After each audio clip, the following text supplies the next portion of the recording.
Bangladesh civil service পরীক্ষা সহ ৩০টি নিয়োগ পরীক্ষার প্রশ্ন ফাঁসের অভিযোগে পিএসসির ঊর্ধ্বতন ৩ কর্মকর্তা সহ ১৭ জনকে গ্রেফতার করেছে পুলিশের অপরাধ তদন্ত বিভাগ। সোমবার রাজধানীর বিভিন্ন এলাকা থেকে তাদের গ্রেফতার করা হয়।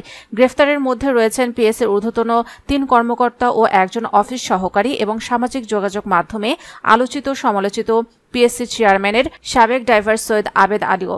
এর আগে গত ১২ বছর ধরে যেসব প্রশ্নপত্র ফাঁসের ঘটনা ঘটেছে সেসব ঘটনা নিয়ে রোববার রাতে বেসরকারি একটি টেলিভিশন চ্যানেলে অনুসন্ধানী প্রতিবেদন প্রকাশিত হয়। সেই প্রতিবেদন প্রকাশের পর সাঁড়াশি অভিযানে নামে সিআইডি। প্রকাশিত প্রতিবেদন অনুযায়ী অভিযুক্ত পিএসসির কর্মকর্তা কর্মচারীরা হলেন উপপরিচালক মোহাম্মদ আবু জাফর, উপপরিচালক জাহাঙ্গীর আলম, সহকারী পরিচালক এস.এম. আলমগীর কবির, সহকারী পরিচালক নিখিল চন্দ্র রায়, চেয়ারম্যানের সাবেক গাড়ি চালক সৈয়দ আবেদ আলী জীবন ও অফিস সহায়ক খলিলুর রহমান। প্রসঙ্গত, বিপিএসসির কোনো নিয়োগ পরীক্ষা এলেই প্রশ্ন ফাঁস করে অর্থ লোপাটের মেতে উঠত সংঘবদ্ধ চক্রটি।